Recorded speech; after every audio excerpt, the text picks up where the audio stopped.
I'd like to do an exercise with you, Bonta, and I want you to answer this, okay? And then we'll see what the audience is feeling. Sound good? Are you ready for this? I'm always ready. I know you're whatever always ready. it is. Well, I mean, a negotiator like yourself, Don Yee would love. I want to break down each position group between Lions and Niners. Let's get real. All right, let's get real. Let's start at the top.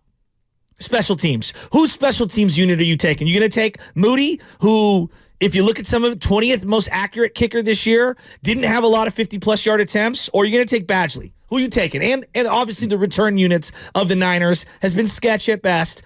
Detroit, middle of the pack, nothing stands out to you. Whose special teams unit are you taking in this game? I lean Detroit's. They seem to be more buttoned up on special teams. But I do like Moody over Badgley. I'm not a huge fan of Badgley. Okay. Their kicker. They also had Riley Patterson for a long time. Riley Patterson was their kicker. I guess he's hurt, so Michael Badgley's there. 4-4. Look, I'll lead Detroit special teams. Return game. Also, they are Mike Upati, 49ers, Cardinals, Seahawks. That's a good call. 408. That's a good one. That's a really good one. It's a really good one. I think I'm just down on the Niners special teams. I'm down on their special teams. Does every team do that with their own special teams? Yeah, I think I haven't watched a lot of Detroit special teams. But they do run fake punts. Yeah. They do run fakes all the time. They are buttoned up. They seem to be flying around hitting. I know about the Niners special teams, and the Niners special teams is underwhelming. Yeah. The return game, and we're probably not going to see Debo. I never liked Debo being on kickoff return. I know some people do. I don't like putting my premium players on a kickoff return team. I just think you can't find a guy to return kicks, then let the ball go out of bounds or let him go out the end zone and stop returning them. So I'm going Detroit special teams just on the strength of the 49ers special teams. I don't think the Niners special teams is that good. Yeah, okay. All right. And look, if you want to chime in, you can get on the YouTube chat. You can get on our Xfinity text line here, 888-957-9570. And let us know what you think when we go down these position groups. Let's go to the secondary. What do you think? I think that the Niners special team woes are over-exaggerated. I actually think I'm going to say it's a deadlock between the two teams. That's what I'm going to say. Deadlock between the two teams. And I'm not going to do that moving forward. Niners DBs versus the Detroit DBs. I'm going to go entire secondary here. We know who the Niners are. Their weak link is going to be Ambry Thomas, and I would say whoever the safety is playing in the Logan Ryan spot right now. I don't know. Gibson hasn't looked as good recently as maybe he has at times this year. And then I look at the Lions side. They got Chauncey Gardner-Johnson. Emmanuel Mosley's out for this game. And a bunch of guys that none of us have really heard of. Who do you give the edge to in the secondary? Niners or Lions? Niners. Even with Deommodore Lenoir and Travarius Ward's been really good. Obviously, there's an article right now circulating on NBC Sports Bay Area about the relationship between Deommodore Lenoir and Amon-Ra St. Brown. They've had a lot of battles against each other. I'm going to lead Niners secondary. Although Detroit, they got some hitters back there. They will hit you. Kirby Joseph will hit you.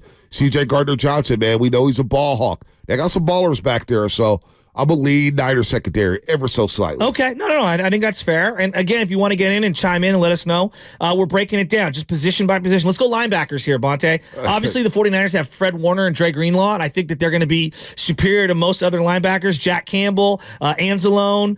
They got this guy McNeil, who's more of a DN, but I threw him into the linebacker space. Who do you give the edge to? Oh, it's Fred Warner and Dre Greenlaw. Yeah, I have a hard time. It's not even close. Outside of Roquan and Patrick. Anzalone, yeah. They're really good. But in this football game, Anzalone, Branch, Okay. That's pretty straightforward. I think no one's going to argue. Defensive line. Hutchinson, you said, had how many sacks over his last 4 games? 8 in the last 4 games. Wow. Okay, McNeil, who I referenced, has been actually coming on pretty strong this year for them. Detroit's second in the league against the run. If you look at the expected play per average, the Lions run D 6th, 49ers run D 26th. Yep. I know we don't love EPA on this show, but it's something. I just look at raw data. They're giving up 88 yards a game on the ground. That's pretty good. 88 yards a game. And the reason why, I think somebody hit me at this on whether it's Instagram or YouTube something, but they asked me, Bonta, is it because they get out ahead of so many teams? And I was like, yeah, absolutely. They make teams one-dimensional. Same thing with the Ravens. Ravens so good, they get out to these fast starts. I'm noticing that in the NFL, you need to get out to because you can flip a game plan. All of a sudden the Niners go out 14-0. How much are the Lions going to run the ball? That's a great point. You know what I'm saying? That's a great point. And I think they kind of got away from the run last week because they were trailing, even though it was a one-score game. So defensive line, who are you going to give the strength to? Detroit or the Niners? I don't like anything with Detroit's front seven. Really? Like their linebackers. Anzalone's he's a fine player. Derek Bart's the game with interception last week. Their defensive line, Aiden Hutchinson, 8 sacks.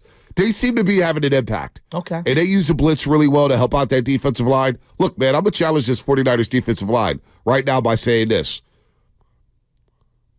Your defensive line of the 49ers is not better right now than the Lions defensive line. Show me on Sunday if you're better than them. So you're taking Detroit. I'm taking Detroit's defensive line right now to challenge the Niners defensive line. They were underwhelming. On paper, this defensive line should be the best in the league.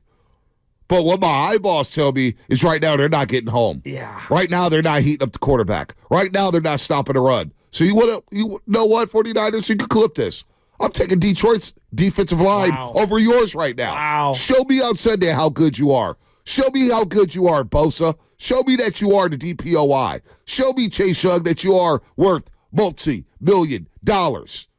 Show me that. Javon Hargrave, I gave you $40 million guaranteed and another 23 to sign. Show me you're that player. If you had to put $1,000 on who would have a better game, Hutchinson or Bosa, you're putting it on Hutch? Right now? Wow. Where you at, Nick Bosa? He hasn't had a sack in 4 playoff games. All right. Hutchinson has 8 in the last 4 games. B, I can't argue with you. Like, form matters to me. Like, we've got this player and that player. Yeah, but you're not playing well. I have to go with form. So you're taking Detroit's defensive line. Yep. All right. And I'm challenging the 49ers defensive line. I like that. This game comes down to you guys. Wow. You guys want to step up and get after Goff? You guys want to step up and get after Gibbs and Montgomery in the run game? Well, Bosa, it's time to go. Aiden Hutchinson's coming in wearing number 97, and he thinks he's the real number 97. He thinks he's going to come steal the show. He went to Michigan, you went to Ohio State. You don't think that plays into this? He wants to show you that, hey, I was picked number 2. I'm the better number 2 pick. Well, Nick Bosa, you got your money, 120 guaranteed. You got your award from last season. We brought Steve Wilkes down from the booth to the sideline. Yeah. We did all that for you. Now it's time for you to show me how good you are on Sunday against Jared Goff. Yeah. Prove to all of us that you're the better number 97. It's time, Bosa. I love it. All right, let's go to the offensive line. I think Trent Williams is the best of all the offensive linemen on both sides, but I'm looking over at Detroit, and they might not have Jonah Jackson. It sounds like they were 50-50 on Rag now. Yeah. But Penei Sewell and their offensive line has been ranked at the top of the league in a lot of the metrics all year long. Are you taking the 49ers offensive line in this game, or are you taking Detroit's offensive line, even though they've got injuries? I lead Detroit's offensive line. Now, Jonah Jackson, like you just mentioned, he's not going to play, so that's where Hargrave, Armstead, and you know what? Maybe you can line Bosa up inside this week. Maybe line them up inside, him or Chase Young, because the interior of the offensive line of Detroit is their weakness. That is their weakness. But overall, they have a very good unit. They're nasty. They're physical. They can do all things. I'm going to lead Detroit's offensive line in this one, but I don't think it's by much. These injuries do hamper Detroit. I don't know how you feel about it, but I do think Detroit's interior offensive line is a weakness in their defense, and I think Hargrave and Armstead and whoever else plays inside should be able to get pressure on Goff right through the A-gaps. Interesting. See, I feel like the Niners O-line is actually one of the more slept-on units in the entire league. I feel like we over-criticize them because, of one player, basically, McKivitz on the right tackle spot. Everyone else has been pretty good. I mean, Jake Brendel's had a really good year. Right. Aaron Banks has had a monster year. Trent Williams is a legend. Yep. I'm going to go Niner offensive line, but I'm going to stick with yours. We're ranking you. I want to pick yours. No. But I like the Niners offensive line, but that's neither here nor there. Let's go to tight end. Laporta basically had one of the great regular seasons a rookie has ever had at tight end. And George Kittle had one of the monster seasons in 49er history from a tight end, even though it's not as prolific as some of his years past. He showed that he's still an elite player. Who are you taking at tight end? Laporta with a banged-up knee? George Kittle in this game? George Kittle all day. All right. All week long, twice on Sunday. George Kittle, first-team All-Pro. George Kittle, he does it on both. He catches passes, he blocks. He's nasty. He's a leader. You know what? George Kittle, is still that dude. And I think this was a reminder this season that George Kittle can still be that guy. George Kittle had a big day against Green Bay. We didn't really touch on. I know he had the big drop on second down, but he made up for it later on that drive. I'm taking George Kittle all day long. Let me give you a stat if you really want to bet over the weekend when it comes to George Kittle, tight end props, things like that. Detroit is the 10th worst in the league against the tight end. 10th worst in the league in giving up tight end stats.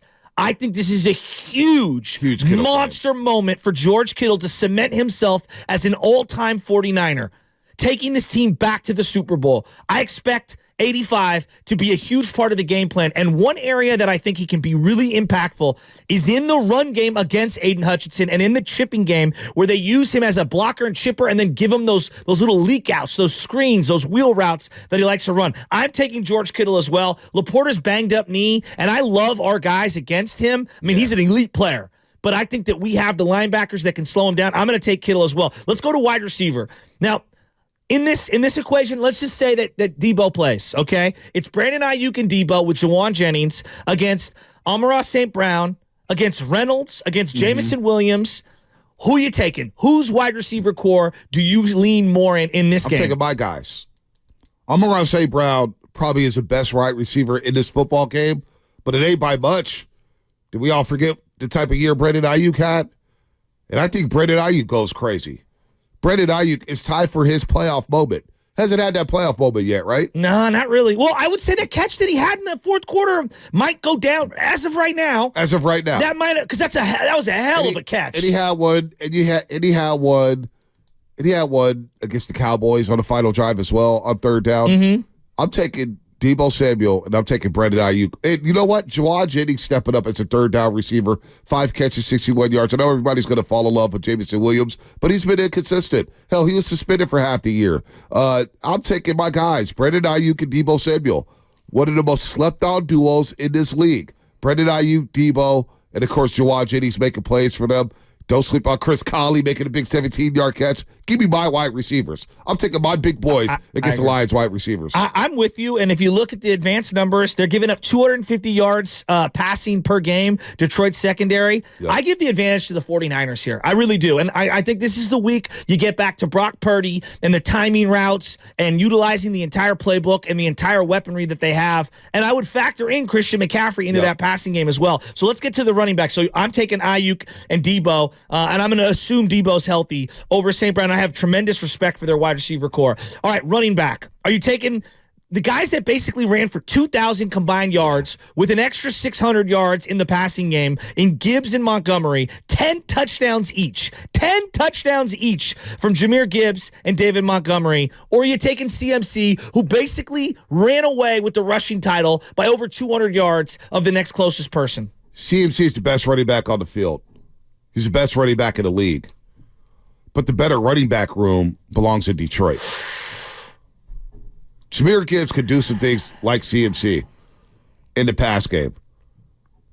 David Montgomery has ran hard. He was a real physical player out of Iowa State, by the way. Christian McCaffrey, again, he's the best player. He's the best running back on the field. But the better running back room belongs in Detroit. I'm taking the Niners because I'm factoring also in Debo. I am. And I think that this is going to be an Elijah or Jordan Mason game as well. I'm going to take the Niners, and I know it's the homer pick because these two backs are unbelievable, and this is thunder and lightning. I mean, you are looking at a really, really good duo. But what if you're playing from behind? Now, Jahmyr Gibbs really scares me in the passing game. He is as close to CMC and Alvin Kamara as any of the young players are in the league right now. And the guy had 71 targets coming out of the backfield, 50 catches. So they're going to have to cover him. I'm going to go CMC, B. You're going to take Detroit. That's okay. I'm going to take CMC. Now we get down to the final two. Yeah, CMC's a better player. Again, he's a better player, but the better running back room, in my opinion. I think it's fair.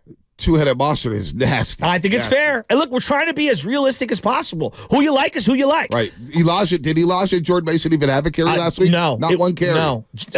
Juwan Jennings, 1 carry. Yeah, those two, 0. Halftime. Yeah. Last two. Quarterback. Brock Purdy had one of the most efficient seasons on the planet. Jared Goff was really good. But if you look at all the advanced numbers and all the basic metrics, Purdy was better with less opportunities to throw and more efficient. But Jared Goff did do this with the Detroit Lions.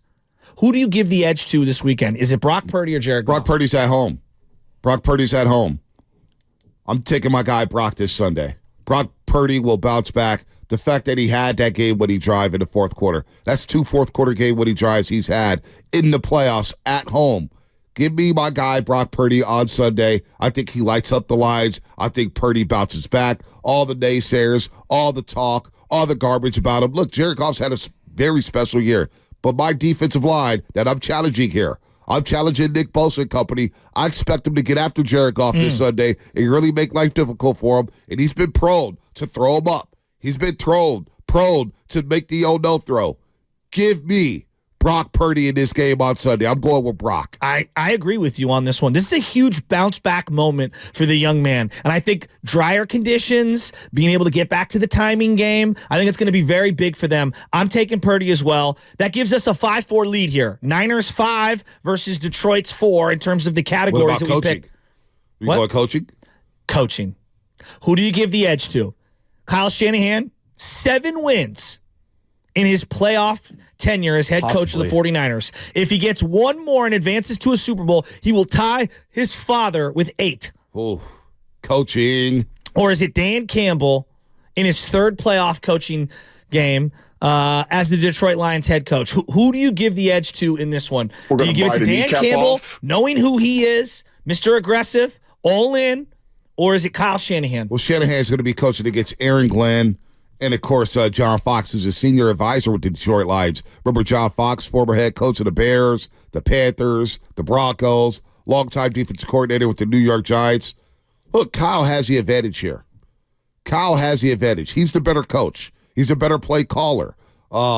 Shanahan is the coach I'm taking in this game. However, if this thing gets tight in the second half, what we got to think about here is that the Niners, they get into a tight game, and Shanahan starts getting tight. He calls a game he had last week against Green Bay. The Niners are losing. And that would be the 3rd straight NFC title game that they've lost. Now all of a sudden you're knocking on the door with Andy Reid's Philadelphia Eagles. You know what I'm saying? You don't want to lose 3 straight NFC title games. So there's a lot of pressure on Shanahan to win this freaking game. A lot of pressure. It's Shanahan against Ben Johnson. It's Shanahan against Dan Campbell. It's Shanahan against Aaron Glenn. Shanahan has to be in his bag on his play sheet. He cannot mess around here. Give me Kyle Shanahan because of the experience and because he has led the Niners to some big-time wins. But Dan Campbell's coming, folks. He's surging, but I'm giving the edge to Shanny.